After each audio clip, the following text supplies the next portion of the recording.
ان کو جان لیں اور وہ بڑے ہو کر اپنی اولاد کو سکھائیں گے۔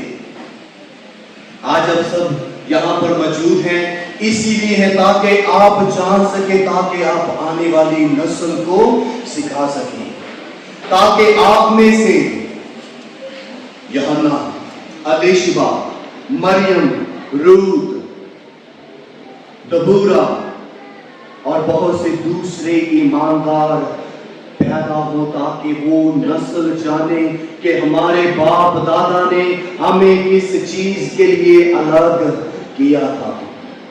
اور اسی لیے زبور 102 کی 18 میں لکھا ہے، یہ آئندہ پشت کے لیے لکھا جائے گا اور ایک قوم پیدا ہوگی جو خداوند کی ستائش کرے گی۔ یہ آپ کے لیے ہے، آپ کے بعد آنے والی نسل کے لیے ہے۔ ہمارے آسمان پر اٹھائے جانے کے بعد ان 1,44,000 مبشرین کے لیے ہے، جس کا مکاشفہ کی کتاب میں ذکر ہے کہ جو کام کلیسیا 2000 سال سے زیادہ کے عرصہ میں نہیں کر سکی، وہ 3.5 سال کے عرصہ میں کر دکھائیں گے اور پوری دنیا میں یسوع مسیح کا پیغام پھیلائیں گے، اور پھر وہ گیت پورا ہوگا، گھر گھر میں انجیل سنائیں گے، پیارے یسوع کا نام بتائیں گے، ایسا چھیڑیں گے مل کر ترانہ، جاگ اٹھے گا سارا۔ اس لیے شناخت کے بحران میں ضروری ہے کہ ہم جانیں، سمجھیں اور اس فہم کو حاصل کریں۔ شناخت کا بحران، آئیڈینٹی کرائسس، نوجوان نسل کے درمیان شناخت کا بحران یا مسائل کیوں ہیں؟ اس سوال پر غور کریں۔ میں نے اس حالت میں جب یسوع مسیح کو قبول نہیں کیا تو بہت زیادہ وقت گزارا، جب مجھے خدا کی پہچان نہیں تھی بلکہ خداؤں سے متعارف کروایا گیا تھا، جب خدا کی عقیدت اور پرستش کی بانسبت کسی اور معبود کے ساتھ میری نسبت کی گئی تھی، کیونکہ کسی نے بتایا نہیں۔ اسی لیے آج نوجوان نسل کے درمیان شناخت کا جو بحران یا بیماری یا وبا ہے، وہ اس لیے ہے، اس کے مسائل اس لیے ہے کہ ان کو کسی نے بتایا نہیں، اور اگر بتایا نہیں تو انہوں نے قبول نہیں کیا۔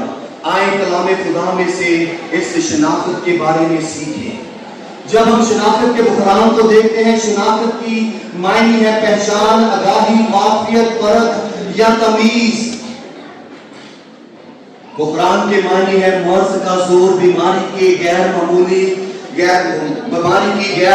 شدت جو یکایک واقعہ یا مخصوص دنوں میں، جسے تیسرے یا چوتھے دن کہتے ہیں، وقوع میں آتی ہے۔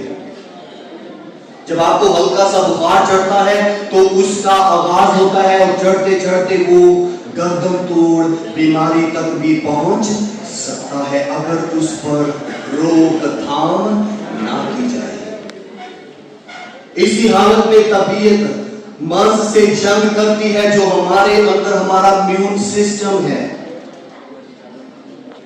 جو ہم بنائے گئے ہیں، ہمارے اندر وہ تمام پازیٹیو قوتیں جو ہیں نیگیٹو کے خلاف جنگ شروع کر دیتی ہیں، اور اس میں دو کام ہوتے ہیں، نتیجہ موت ہوتا ہے یا صحت مند طبیعت اور مرض کا مقابلہ۔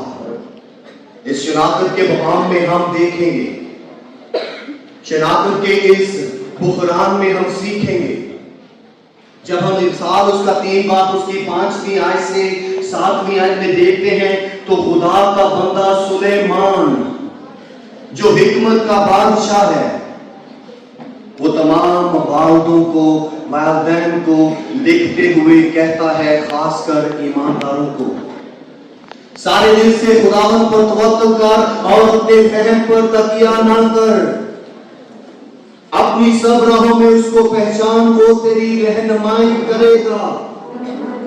امید ہے کہ آج آپ اس کی رہنمائی پانے کے لیے آئے ہیں، کیونکہ وہ زندہ ہے. وہ دنیا کے معبودوں کی طرح نہیں ہے جو قبروں میں پڑے ہیں. وہ کیا ہے؟ زندہ ہے. وہ دیکھتا ہے، وہ بولتا ہے، وہ سنتا ہے، اور وہ مدد کے لیے رہنمائی کے ہاتھ بڑھاتا ہے. تو اپنی ہی نگاہ میں دانش مند نہ بن، خداوند سے ڈر اور بدی سے اس لیے بحران کے بارے میں جو چند ایک آغازی یا ابتدائی باتیں ہیں بہت ضروری ہے. اگر ہم اس فہم کو حاصل نہیں کریں گے تو یہ ایک بڑا زبردست بیان جو گہرا ہے، امید ہے کہ سمجھ آئے گی. وہ شکل، وہ شناخت، وہ پیکر کی آرزو، وہ شکل، وہ شناخت، وہ پیکر کی آرزو پتھر کی ہو کے رہ گئی، پتھر کی آرزو. آج اس گھڑی میں خدا آپ کو اس لوہے سے جو کہ جس کی کوئی شکل و صورت، شناخت، پہچان اور حقیقت نہیں ہے، وہ آپ کو اس پتھر سے کیا بنانا چاہتا ہے؟ وہ ہستی بنانا چاہتا ہے جو اس دنیا میں اس کی گواہ ہو. اس لیے